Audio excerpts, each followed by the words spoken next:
கவியை சொல்லுகிறேன். என் ராஜாவை குறித்து பாடின கவியை சொல்லுகிறேன். என் உள்ளம் அன்பால் பொங்குது, என் உடலும் உம்மை துதிக்குது, என் உடலும் உம்மை வணங்குது, என் உயிரும் உமக்காய் வாழுது. நான் ராஜாவை குறித்து பாடின கவியை சொல்லுகிறேன். என் ராஜாவை குறித்து பாடின கவியை சொல்லுகிறேன்.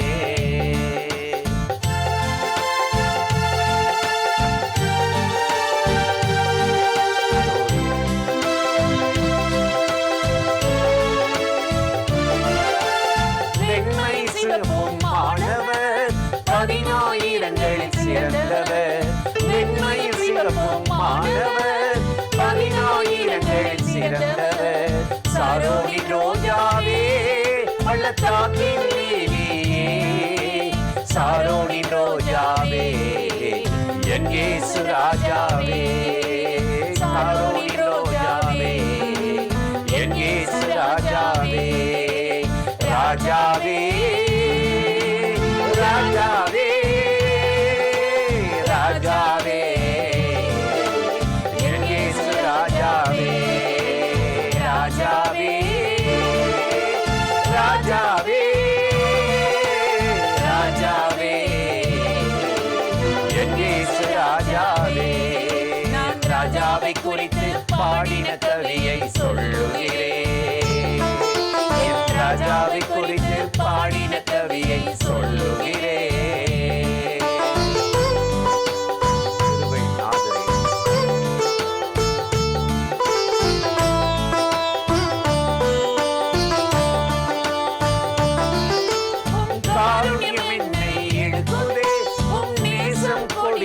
பறக்குதே, காருண்யம் என்னை இழுக்குதே, உம் நேசம் கொடியாய் பறக்குதே.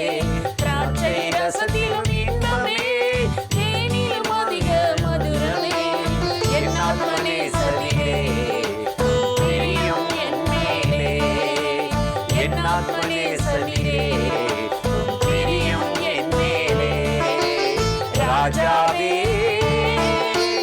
ராஜாவே, ராஜாவே, என் இயேசு ராஜாவே. ராஜாவே, ராஜாவே, ராஜாவே, என் இயேசு ராஜாவே. நான் ராஜாவை குறித்து பாடின கவியை சொல்லுகிறேன். நான் ராஜாவை குறித்து பாடின கவியை சொல்லுகிறேன்.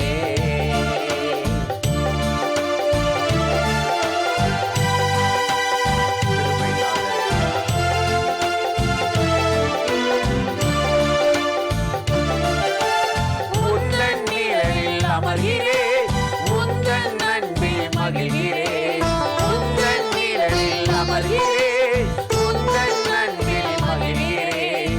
என் நேசர் என்னுடையவர், நானும் உம்முடையவள். வாரும் என் நேசரே, என் நேசத்தை தந்திடுவே. வாரும் என் நேசரே, என் நேசத்தை தந்திடுவே. ராஜாவே, ராஜாவே, ராஜாவே, என் இயேசு ராஜாவே. ராஜாவே, ராஜாவே, ராஜாவே, என் இயேசு ராஜாவே. நான் ராஜாவை குறித்து பாடின கவியை சொல்லுகிறேன். என் ராஜாவை குறித்து பாடின கவியை சொல்லுகிறேன். என் ராஜம் அன்பால் பொங்குது, என் உடலும் உம்மை துதிக்குது, என் உடலும் உம்மை வணங்குது, என் உயிரும் உமக்காய் வாழுது. என் ராஜாவை குறித்து பாடின கவியை சொல்லுகிறேன். ராஜாவை குறித்து பாடின கவியை சொல்லுகிறேன். பிரியமானவர்களே, ஆண்டவராகிய இயேசுவின் நாமத்தினால இந்த காலை நேரத்தில் இந்த இயேசுவை தினம் பார்ப்போம் என்ற நிகழ்ச்சியின் மூலமாக உங்களை சந்திப்பதில் மிகுந்த மகிழ்ச்சி அடைகிறேன். கர்த்தர் எவ்வளவு நல்லவரில். கொடூரமான உலகத்தில் எங்கே பார்த்தாலும் மனிதர்கள் மேலே ஒரு போராட்டம், பிரச்சனை, வரிசுமை, அது இதுன்னு சொல்லி எதிர்நீச்சல் போட்டு கொண்டிருக்கிற இந்த உலகத்தில் மலை போல வருகிற பிரச்சனைகளை கர்த்தர் பனி போல மாற்றி நம்மளை அற்புதமாக நடத்துகிறார். இம்மட்டும் கைவிடாதவர் இனியும் நம்மளை விட மாட்டார். இன்றைக்கும் கூட அவர் சொல்லிப்போன ஒரு நல்ல வசனத்தை உங்களுக்கு ஞாபகப்படுத்தி சில ஆலோசனையை சொல்லி ஜெபிப்பது நல்லது என்று உணர்ந்தேன். மத்தேயு 25:26 சொல்லுகிறார், அவர்களுடைய எஜமான் அவர்களுக்கு பார்த்து என்ன சொன்னாராம், கெட்ட ஊழியனே, சோம்பேறியே என்று சொல்லுகிறத பார்க்குறோம். நல்ல ஊழியர்கள் இருக்கிறாங்க, ரொம்ப சுறுசுறுப்புள்ளவங்க இருக்காங்க.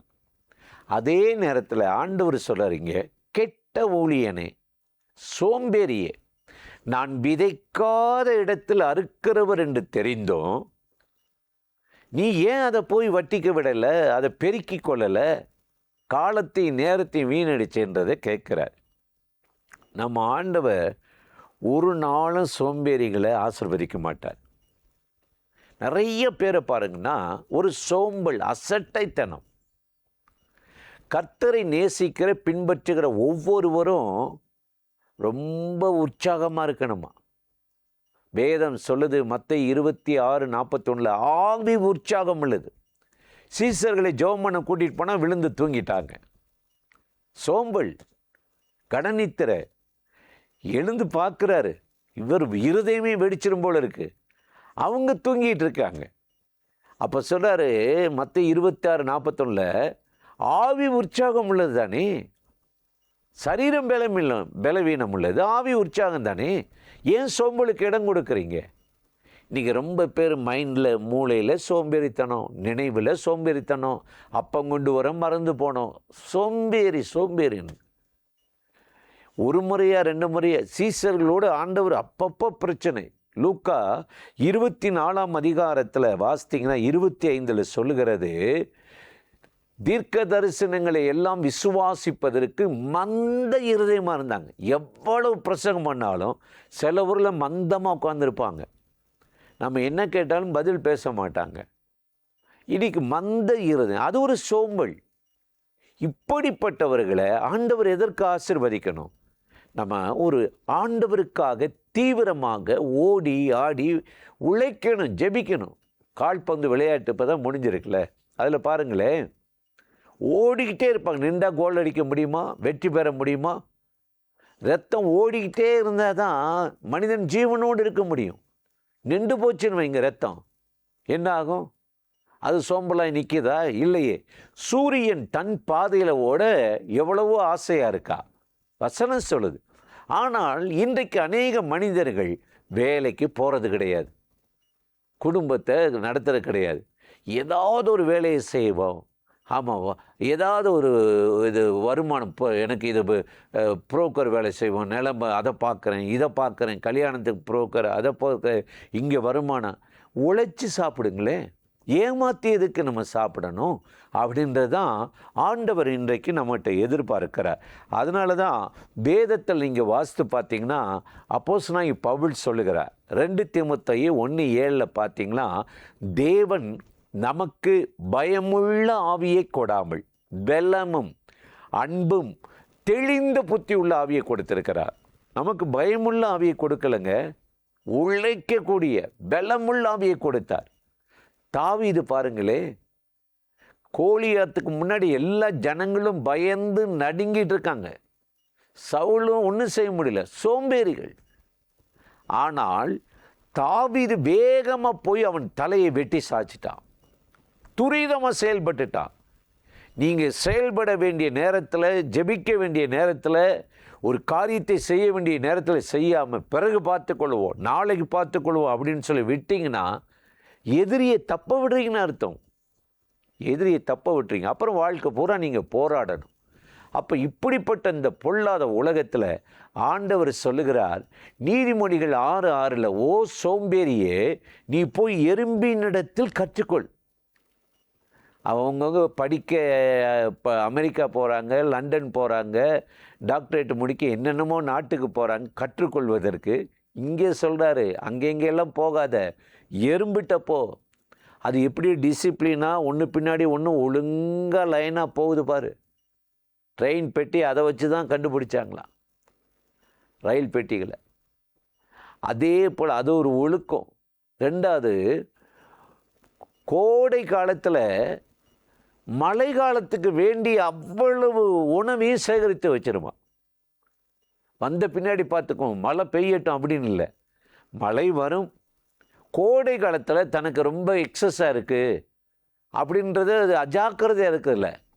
மழை காலத்துக்கு வேண்டியது கோடை காலத்தில் சேகரித்து வைத்து என்ன பசியின்றி இருக்குமா. அவ்வளவு ஆக்டிவாக ஒரு எறும்பு இருக்குன்னா, சர்வ சிருஷ்டிக்கு எஜமான அவருடைய பிள்ளைகள்கிட்ட நான் எவ்வளவோ எதிர்பார்க்குறேன். கர்த்தருக்காக ஓடணும், உழைக்கணும், செயல்படணும், குடும்பத்தை நடத்தணும். நீங்கள் பாட்டுக்கு பிள்ளைகளை ஊர் சுற்றிட்டு பிள்ளைகளை படிக்க வைக்கிறதில்ல, அதுகளுக்கு சேர்க்க வேண்டியதில்ல, அப்புறம் கடன் வாங்கிறது, அப்புறம் ஊரை விட்டு ஓடணும். இப்படியே இருந்தால் இது சோம்பல்தன வாழ்க்கை. இப்படிப்பட்ட சோம்பேறிகளை ஆண்டவர் ஆசீர்வதிக்க முடியும். அதனால தான் வசனம் சொல்லு, சோம்பேறின் வழி முள்வேலிக்கு சமம் என்று. இந்த காலை நேரத்தில் நம்ம அந்த சோம்பலுக்கு இடம் கொடுக்காமல் தேவன் நமக்கு அன்பும் பலமும் தெளிந்த புத்தி உள்ள ஆவியை, உற்சாகமுள்ள ஆவியை கொடுத்திருக்கிறார் என்று நீங்கள் நல்லா ஜெபம் பண்ணி யோசித்து ஒரு தொழிலாக இருக்கட்டும், வேலையாக இருக்கட்டும் செய்யுங்க. கர்த்தர் உங்களை ஆசீர்வதிப்பார், சின்னதை பெரிதாக்குவார். ஒரு தாளந்த 100 முடியும். 5 தாளந்த அவன் உடனே பெருக்கிக் கொண்டார். ஆண்டவர் அவனை மெச்சிக்கொண்டார். ஆனால் ஒன்றும் செய்யாமல் உட்காந்து உறங்கினான் பாருங்க. அவனை பார்த்தான் சொன்னார், சோம்பேறியே கெட்ட ஊழியனேன்னு சொன்னார். இந்த காலையில் உங்களை கெட்ட ஊழியர்களாகவோ சோம்பேறிகளாகவோ இல்லாதபடி கர்த்தருக்கு பிரியமான சுறுசுறுப்புள்ள ஒரு தேவ பிள்ளையாக மாற்றி ஆண்டவர் உங்களுக்கு முன்குறித்ததை கொடுத்து ஆசீர்வதிக்கும்படி அவரை நோக்கி ஜெபிக்கலாமா? அன்பும் இரக்கமும் கிருபையும் நிறைந்த நல்ல ஆண்டவரே, இந்த ஆசீர்வதிக்கப்பட்ட காலை நேரத்துக்காக உமக்கு நன்றி. இந்த நாளில் பலமுள்ள ஆவியை தந்து, உற்சாகமுள்ள ஆவியை தந்து, ஊக்கமான ஆவியை தந்து, நாங்கள் எல்லாவற்றிலும் மன தெளிவோடு உற்சாகத்தோடு செய்ய, சோம்பலுக்கு இடம் கொடுத்து நித்திரை மயக்கத்தில் விழுந்து விடாதபடி எல்லாவற்றையும் நாங்கள் அனுபவிக்கவும் சுதந்திரிக்கவும் இந்த நாளில் நம்முடைய பிள்ளைகளுக்கு அனுக்கிரகம் செய்யும். இந்த நிகழ்ச்சியோடு இணைந்திருக்கிற அத்தனை பெரிய ஆசீர்வதியும் இயேசுவின் நாமத்தில் வேண்டிக் கொள்ளுகிறோம் நல்ல பிதாவே. ஆமேன், ஆமேன்.